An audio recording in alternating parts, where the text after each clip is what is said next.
I have the special privilege of sharing with you a person that I've come to know over the years that enjoys a very special place in my own learning and growth, Professor Marty Linsky.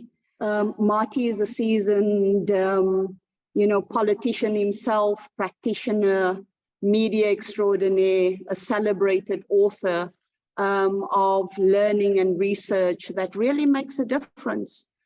So maybe, Shanaz, you could start off with a question for me and I could pick up from there. What I would like us to anchor, to kickstart the conversation with, what stood out for me from your work in Leadership on the Line, how to stay alive through the dangers of leading. Chapter 9 in particular talks about anchor yourself. And in that chapter, you talk about 3 things that you advise us as practitioners on the front lines in the midst of systems where we're working, for change. 3 things that we need to do. And the first thing you say is that it's very important that we need to differentiate between the role and ourselves. Secondly, you are advising and encouraging us to be very clear on the difference between allies and confidants and to not confuse the one with the other as we anchor ourselves. And thirdly, that we need to seek sanctuary. And I would love for you to chew on those 3 elements with us more, but framing how we anchor ourselves and how these 3 underpin it for us so that we can have that scaffolding in whichever environment we find ourselves. Marty, would that be a useful piece for us to work with? Okay, let me pick up where you started us, Shanaz, with those 3 points. First of all, and I think maybe the most important of all, is distinguishing yourself from your role. In the kind of jobs that we have, and I think this is just as true in your professional life as it is in your personal life. You are not a manager, you are not a boss, you are not a researcher, you're not a program operative. Those are roles that you're playing at a moment in time, and it is very important to try to keep separate the role that you're playing, taking the role seriously. It's not about being frivolous, but remembering that the role that you're playing is something that you're doing. It's not who you are. Those of us in public life, those of us in political life, those of us with very big jobs, it is very tempting, and there are a lot of pressures in the system to confuse yourself and your role, to begin to think that that's who you are. You are a manager, you are a boss, you are a director. And that gets into a lot of problems. First of all, when people come at you personally in your professional life, it is very hard to resist taking it personally. And I think that's just as true when people are criticizing you as when they're complimenting you. If someone says to me, Marty Linsky, you're the worst presenter that I've ever seen in the last 20 years. Or someone says to me, Marty Linsky, you're the best presenter I've seen in the last 20 years. To me, the question is, why is that person saying that to me in this moment? And when people come at you in the workplace in particular, personally, when people say things that are personal to you, it is really either consciously or not so consciously, it is a way to take you out of your game, to take you off your plan, to divert you into a conversation about whether you are a terrific facilitator or whether you're a terrible facilitator. And once you do that, once you get into that conversation, then you're colluding in the effort to divert you for what you're trying to accomplish. So when someone says, gee, you're the worst manager I've ever had, and I've been working in this agency for 15 years, the response has to be something like, gee, I'm sorry you're having such a bad day. Let's go back and talk about what we were talking about. You know, when someone says how wonderful you are, and there's a little voice in your head that says, gee, I'm wonderful, but I'm not that wonderful. It's the same thing. It's people trying to work you, people trying to get you to do what they want you to do because there's something that you're doing that is uncomfortable for them. And one of the challenges that we face in the public sector during times of such change and confusion and uncertainty is that people are going to push you into places that make them feel comfortable. It's not about your purpose necessarily, it's about their comfort. And part of what your job is to help people through their own discomfort, not by fixing it for them, but by helping them tolerate more discomfort than they feel okay with. It's a different kind of job than it is in normal times. Although my own experience in South Africa is it's hard to know what normal times are. So separating yourself from your role, trying to take what is coming at you personally, not personally, trying to step back in the midst of action, in the middle of the day in the office when someone says really something very mean to you, very sharp, very critical, trying to step back instead of engaging on that subject, to step back and say, what am I doing in this moment that would have that person come at me in this way? Keeping yourself separate from your role, realizing that, you know, no matter how big a job you have, no matter how important what you're doing is right now, that at some point this job is going to be over. And if you think you are a manager, if you think you are a director, then when your job is over, you're going to feel like you're over. So trying to really embrace the notion that the role that you have now, as important as it is a role that you're playing in a moment in time. And it's not who you are as a person. I think the same thing is true in your personal life. You know, we are complex people, and we are different in terms of who we are in our relationships with our kids, in our relationships with our spouses, with our relationships with our friends, and our relationships in the workplace. Each of those is a different role. You play a role as a mom or dad. You play a role as a son or daughter. You play a role as a teammate. You play a role as a friend.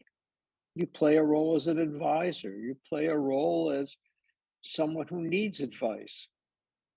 All of those are roles that have certain elements to them. They have resources and they have constraints. They have characteristics, but they're not the same as in a different role. You know, if you're the way I am, you're different with your kids than you are with your spouse. You're a different person when you're with your parents than you are with your kids. That doesn't mean you're inauthentic or you're phony. It means that the role of a parent is different than the role of a child. And the role of a teacher is different than the role of a student. And each of those roles, just like in the workplace, each of those roles comes with some expectations, some qualifications, some constraints, some advantages. But the important thing, particularly working under the kinds of chaos and complexity that you're dealing with in the times in which we live, the important thing is to make sure that you separate that role from yourself. That isn't to say you don't bring yourself, your best self, to the workplace. That's not what I'm saying. I'm not saying you hold back. I'm just saying that you think about what is appropriate in this role, in this moment, to enable me to make progress going forward. And what I'm suggesting is when, in the heat of the moment, when people say things to you personally, it's not about you. And if you make it about you, if you collude with them in making it about you, then you're colluding with them and taking you off your game plan and undermining your own purpose. I see there are a couple of questions. Shanaz, can you help me field those questions? Yes. We've got Bernadette saying, how do I manage disappointment in leaders? How to keep engaging with them when it's hard to hide your feelings or your anger at their behavior? That's Bernadette. And then Sibongile is saying... Well, let's do one at a time, Shanaz. Okay, got you. I'm an old man. I can't remember more than one at a time. Okay. I think that's a very interesting question. I think about leadership as my favorite definition. Shanaz has heard this before, but my favorite definition of leadership is about disappointing your own people at a rate that they can absorb. And how you manage disappointment. Now, the first part of that, which I think is really important, is this question of what do you do with your emotions? What do you do with your frustration? What do you do with your anger? I'm not in any way suggesting that those emotions should be suppressed. Emotions are real. They're part of who we are. We feel things. We feel happiness. We feel joy. We feel anger. We feel disappointment. The question, though, in the workplace in particular, although I think, again, this is true in personal life also, the question is, what do you do with that emotion? Do you display it? Do you reveal it? Many of you, I assume, are married. If you're like me, you don't say everything that's on your mind all the time or in your heart to your spouse or to your kids. You manage those emotions because you are conscious of what is important in the moment. Now, sometimes in a workplace, sometimes it's appropriate to reveal what you're saying, what you're feeling. Sometimes that is appropriate. I think probably not as much as we're tempted to. But the idea here is when you feel something, when you feel anger, when you feel frustration, when you feel sadness, instead of just going from heart to mouth, go from heart to brain to mouth. Have that feeling go into your head and say to yourself, is it useful for me to share that feeling right now? Is it useful for me to display the frustration or the anger? Will that help? Will that make progress? Now, sometimes it does. That is, sometimes in order to get people's attention, for example, you have to express strong feelings. But sometimes, and you know this from your own experience, sometimes when you express strong feelings, that shuts people down. And so it is important not to deny your feelings, not to deny those emotions, not to deny those frustrations, but then to ask yourself before you make them exposed, before you share them, to ask yourself whether this will serve your purpose. Is this going to help us make progress? Is this going to help us solve the problem?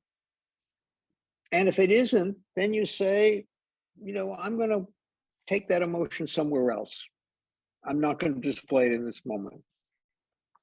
when my wife, we moved to New York in 1995 from Boston. I had never lived anywhere else except Boston. My wife got recruited for a big job in New York, and we moved to New York. And it was a very stressful job. She was the head of all the design at Newsweek magazine, for those of you who might remember that magazine. And she had 90 people working for her. She was in charge of all the look of the magazine. It was an incredibly stressful job. She was working very hard and very long hours. And when she would come home, she would be she would dump a lot of the emotions that she had been holding back on in the workplace on me. And my first instinct was, what did I do to get you so angry at me?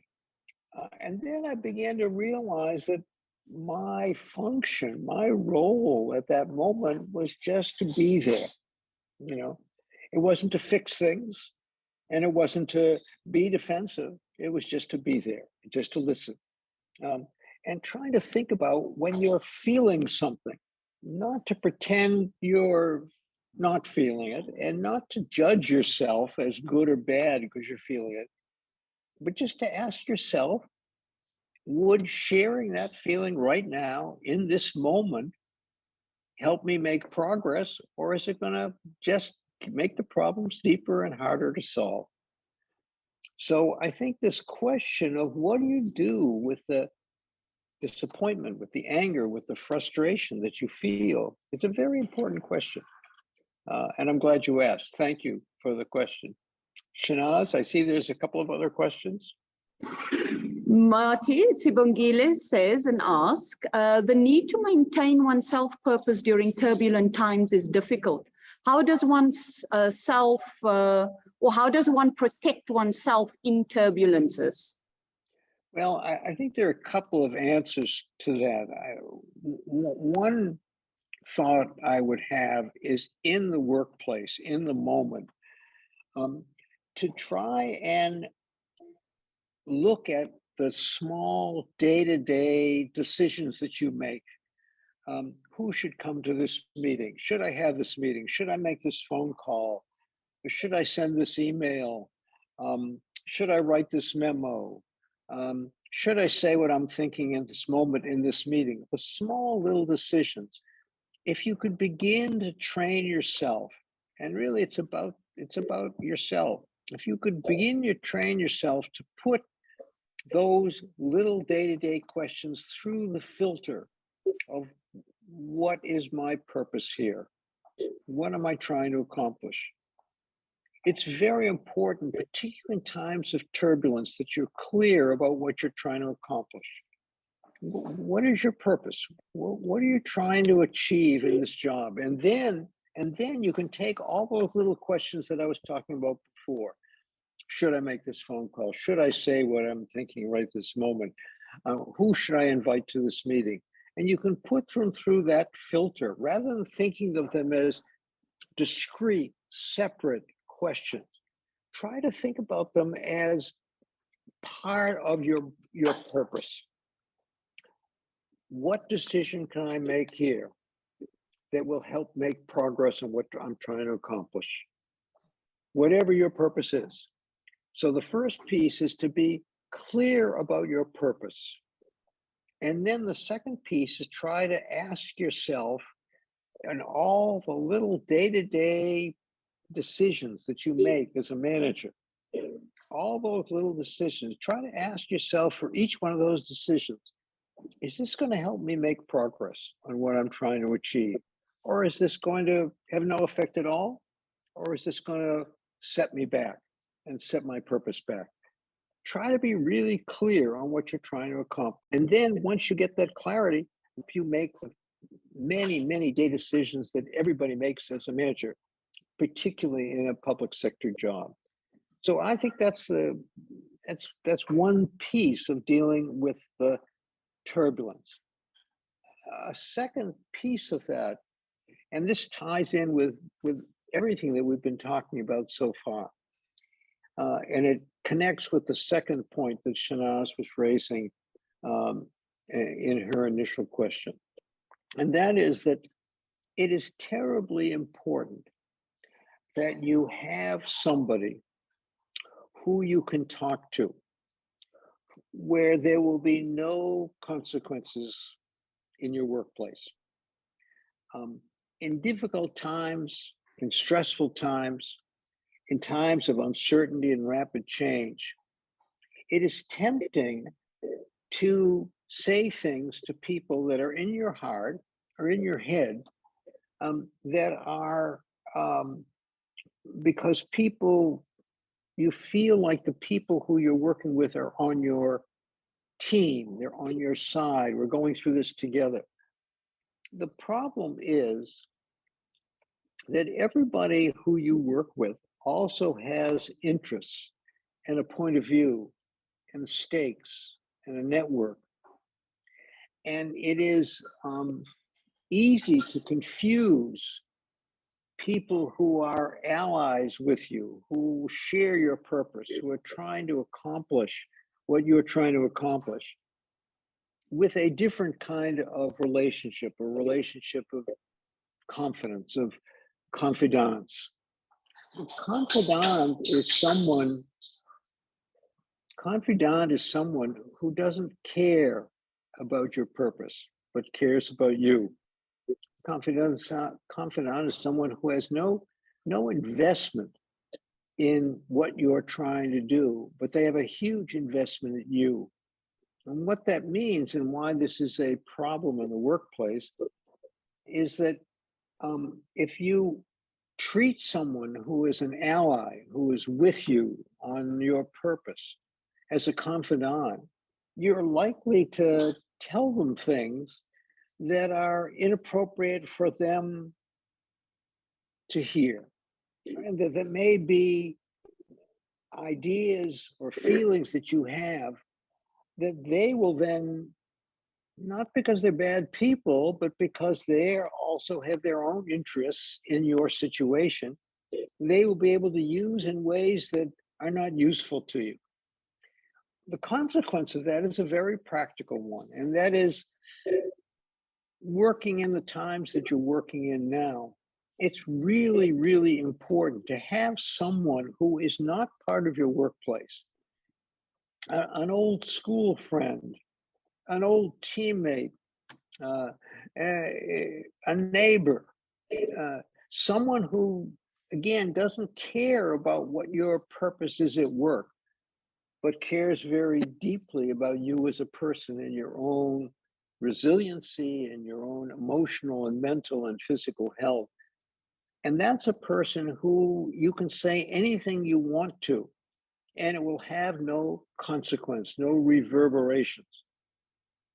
When you're starting a complicated project, I would encourage you strongly to actually find someone in that role. Maybe there'll be someone in this group who you've gotten to know over the period of this program who can be in that role for you, who you can say, look, I'm going to go through a very tough 4 or 5 months now. I need you to be there for me. What that means is when I call you up, I need you to answer the phone. I need you to respond to my text. I need you to tell me what you hear when I'm confused, to help me sort through the confusion. It's very important that you have someone in your life who can play that role for you when you're working under stress. So the central point here is that part of the way you can get through times of uncertainty, times of chaos, times of complexity, is by having someone outside of your work world who you can talk to without any consequences internally, and to resist the temptation to say things to people who you're working with every day that 6 months or a year later, you really don't want to have told them. So there's got to be a place for you to have those conversations, but not a place that is going to have consequences on what you're trying to accomplish. So separating allies people who are with you on your purpose from confidants, people who you can talk to without consequences is a very important, I think, second idea, along with separating role and self, of how you stay healthy and complete in difficult times. Shanaz, do we have a couple of other questions that seem to me? Yeah, we've got two. Amy is saying, how do you motivate, given, disappointment, anger, declining morale? How do you support or how do you motivate people you are leading to get the best out of them?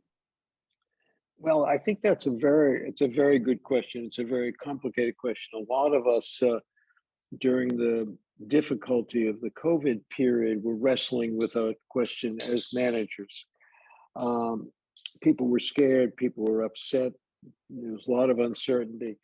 How do you motivate people who are discouraged? How do you motivate people who, when you're operating from a period of scarcity or a period of uncertainty? I think there are a couple of ideas here that I would like to share with you. The first of all is you have to think about how much of your own anxiety, your own vulnerability you're going to reveal. And I think that depends a lot on the particular circumstances. And the point I wanted to make here is that this is not one size fits all. This is a situation where you have some discretion, you have some choice. On the one hand, people want you to be strong. They want you to tell them what's going to happen. They want to make sure you're protecting them. On the other hand, if you're like lots and lots of people that I know and work with, including myself, you're not sure yourself, and you're feeling a lot of those anxieties yourself. And so the question comes, well, should I share that? Should I tell people that we're on the frontier and no one's ever been here before and we're not sure what the right answer is? Or do I pretend that I'm strong and knowledgeable and have all the answers? And my instinct is that in these turbulent times, that people want to know both that you will be there for them, that you will have their back, and that you will be present with them in these difficult times. But they also want to know that you are a human being and you're sharing some of the same feelings. They don't want you to pretend that you know what you don't know. So experimenting a little bit with saying, that's a really good question, but I don't have the answer to that. We're going to have to figure that out ourselves. We've never been in this kind of place before. Beginning to help them feel as if you are in this with them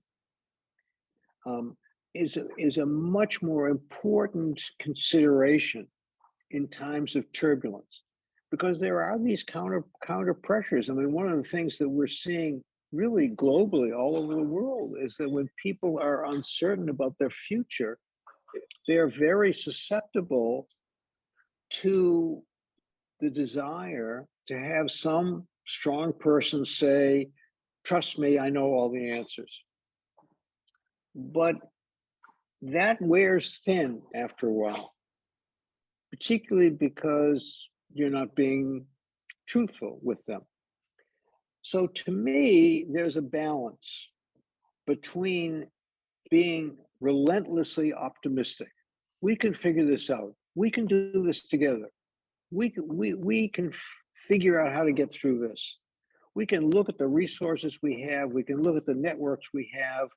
We can look at what we can try to accomplish. We can do this together. Relentlessly optimistic, never losing hope. And on the other hand, being brutally realistic about what it'll take to get there. I think that's what people want from people in authority roles. They want you to be, not to give up hope. Even if you feel sometimes like this is really tough. And if you begin to verge on hopelessness, that you can maintain a sense of hope, a sense of optimism. But to temper that, to balance that with brutal realism, so that you're not over-promising, you're not over-committing. You're not saying, in 6 months, this will be over, when you don't really know whether in 6 months will be over. So trying to balance relentless optimism with brutal realism, being honest with people, but also giving them hope. Now, the second idea that I wanted to mention before we take some more questions, the second idea that I wanted to mention, since it's connected with this, is that it is really important to remind people why we're doing what we're doing. Something which in less turbulent times is not really part of your job. But if what you're trying to do is to create equity, if what you're trying to do is to make housing available, if what you're trying to do is to plan for the future, if what you're trying to do is to save the environment, whatever it is that your purpose is, to constantly remind people of why we're doing what we're doing. What's our purpose? What we're trying to accomplish here. And I think there are kind of what word can I use? There are kind of gimmicky ways of doing that are useful in times like this. For example, I think having a sign on your desk saying housing for all, or save the environment, or something that reminds people of why we're here. I saw one situation a few years ago where there was a lot of tension in a state in the United States about the future of public education. And we got all the people, all the characters in the stories, many of whom disagreed with each other, didn't like each other. We got them in the same room finally to talk about some of the hard choices that we had to make. And we made everybody in that room put on a t-shirt. We bought them t-shirts, and we put on a t-shirt which said, "We're doing it for the kids." And as we sat around that table, 40 people sitting around the table, everybody wearing a t-shirt that said, "We're doing it for the kids," I think it was really helpful in getting us to an agreement, getting us to a better place. So thinking about what you can do to give people some hope, give people some joy, remind people of the reason that they're doing what they're doing, why they got into this work in the first place 10 years ago, 5 years ago, 20 years ago. What is the noble part of them, and trying to tap into that and remind them of that is helpful. It's not a solution to the problem, but it's helpful in maintaining people's sense of purpose. Shanaz, do we have another question? Yes, Marty, thanks, we do. Hanifa is asking, any tips on how to deal with constantly feeling like you are in survival mode and constantly chasing your tail when there are people depending on you in the work and personal space to always show up? I think there are a couple of points that I would make. One is these are times in which you need to bring your best of yourself to work. You need to bring your A game. Whatever it is that you're trying to accomplish, it's going to be undermined if you're not at your best. You have to make sure that you are spending time, even under this pressure and stress, particularly under this pressure and stress, to take care of yourself. Well, what does that look like?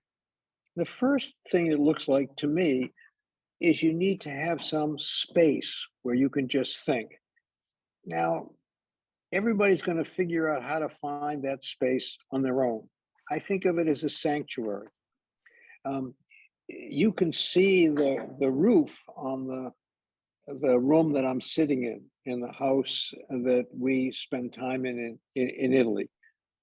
And we built this house with very dear friends of ours who live in Australia about 15 years ago. And it was a period of time in which I was working really like a crazy person, under a lot of stress in very different ways. And when I came here, I realized that it was a place that I could just relax. I could think or not think, but I could get away. That's an example, but it's also just a metaphor. The word that comes to my mind is sanctuary. You need to find a sanctuary. Now, I have a friend who said to me that once a week, she's a woman, very senior manager in a large organization, and she says once a week she goes into the ladies' room and she locks the door and she stays in there for 2 hours. And she says it's the only time in the workplace that people won't bother me. And so she said, sometimes I think of work-related things, and sometimes I just let my mind wander. And sometimes I come up with great ideas, and sometimes I come up with nothing, but it's rejuvenating. You need to find some way of doing that for yourself. Maybe it's a 2-hour lunch hour. Maybe it is finding an old friend and having a lunch or a dinner or breakfast with them for a couple of hours once a week. Maybe it's doing some recreational activity, but something that gets you away and allows you to have the space that you need to take stock of yourself, to create some distance. And the world is not going to do that for you. You have to take responsibility for that. You have to create that space for yourself. If you say, I'm sure some of you have tried this. If you say, for the next hour, no one can bother me, someone is going to test that. After 45 minutes, they're going to send you a text or they're going to knock on your door or something. You've got to protect that space for yourself. And it can be anything that works for you, but you need to preserve it as if it was as important as having breakfast in the morning. And that connects with me with the other part of this taking responsibility for yourself, for bringing your A game. It is not noble to go without sleep or to eat lousy food, to have lunch in 15 minutes at your desk. To me, that's not admirable, because no one can function at their best under those circumstances. So when you're operating in periods of turmoil and chaos and uncertainty, it's more important than ever before that you pay attention to your own needs, to your need for sleep, your need for exercise, your need for a decent diet and good food, and your need to feel valued, your need for, that we all have, to feel that we're worthwhile, to feel that we're loved, to get our needs for love and affection fulfilled in appropriate ways so they don't manifest themselves in the workplace in inappropriate ways and self-destructive ways. And the point I want to make here is that the systems that we work in, the worlds that we work in, are not going to do that for you. They're not going to take care of you. They're not going to protect you. As a matter of fact, if you raise your hand and volunteer for every committee and volunteer for every project and do all the tasks that nobody else wants to do, people will just pile on more stuff on you. So it's a matter of personal responsibility to try and create that space for yourself. And part of it is just the physical space of being able to think. And part of it is those kind of mundane things about eating right and exercising right and getting a good night's sleep. And part of those things are emotional things about being loved and getting affection and, spending time with people who love you and care about you.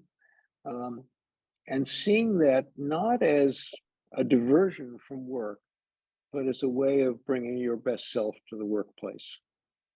Tandy is asking, is your role always separated from your purpose? Are the two always distinct? Well, I think one of the questions is to keep them both alive.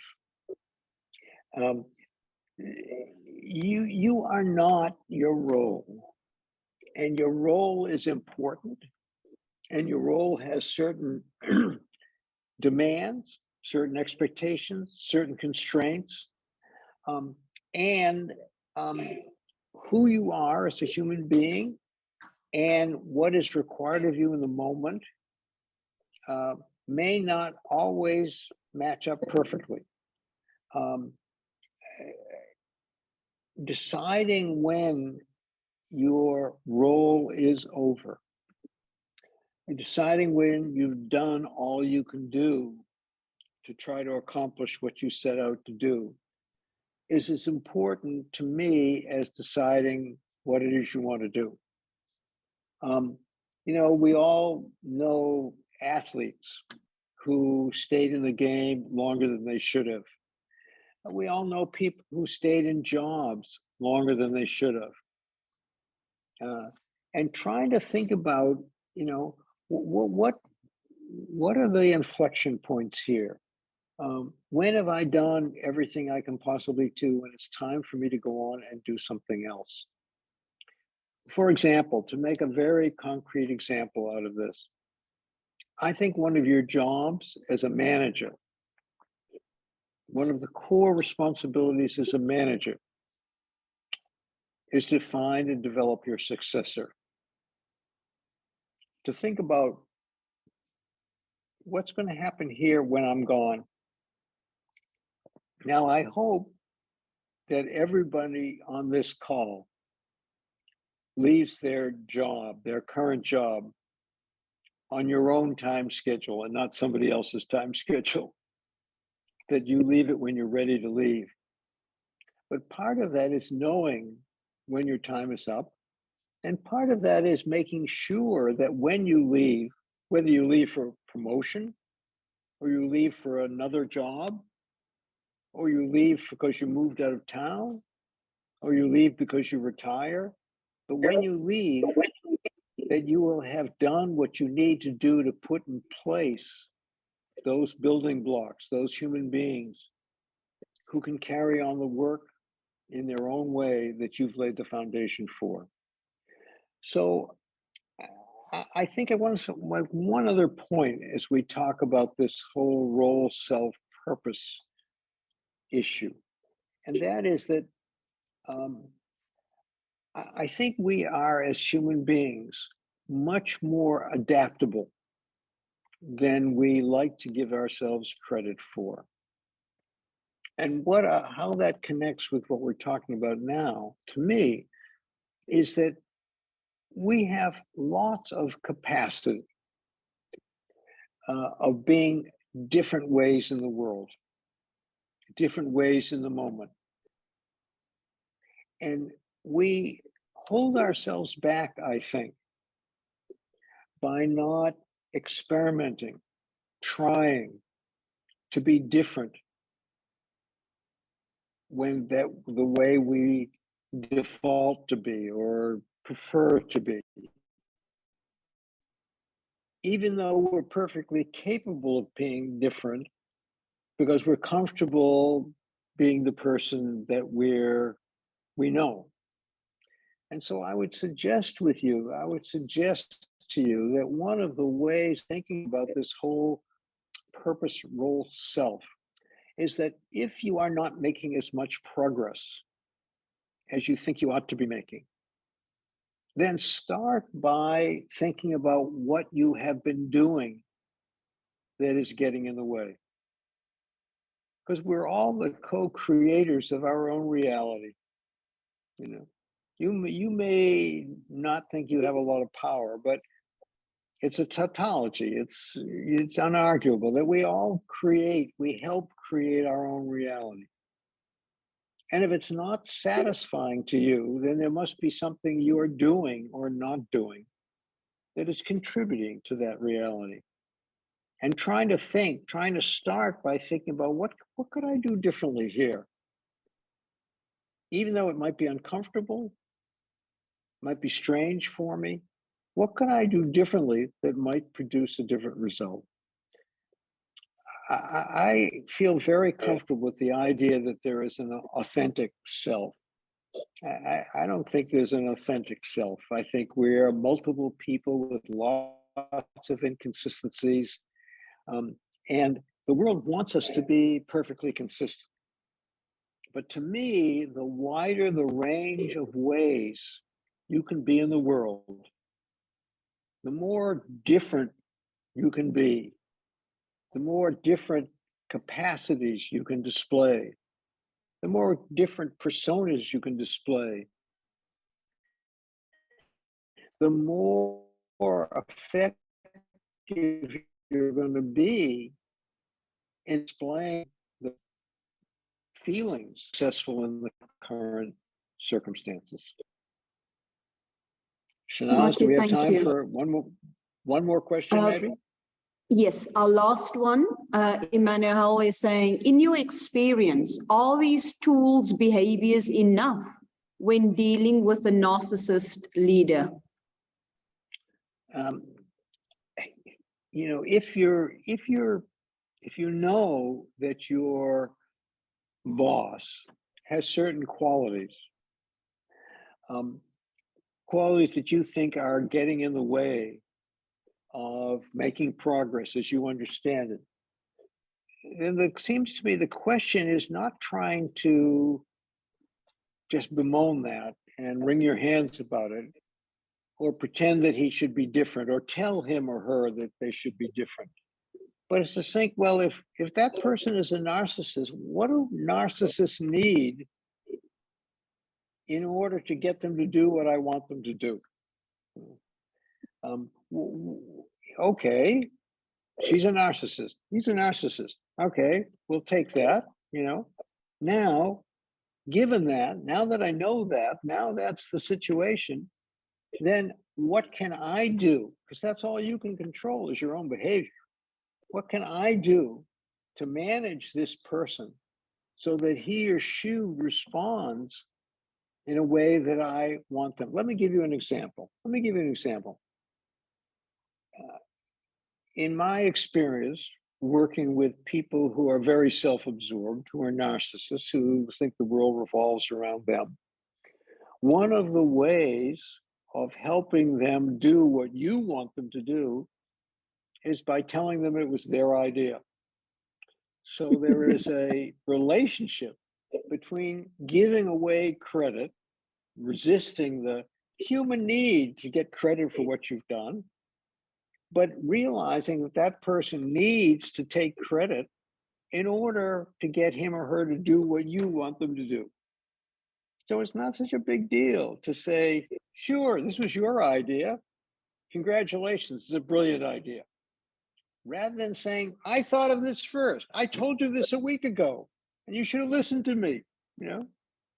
So try to take things, see things in reality. Use this brutal realism. Say, okay, this is the way this person is. This is the way they're motivated. This is the way to get them to do what I want them to do. I'm going to do that. Colleagues, you can see the reflections there in the chat where people appreciate the time and the perspectives and your wisdom, Marty, and your depth of experience coming from that seasoned journey that you've been on. Marty, any closing remarks, any things you want to further leave us with?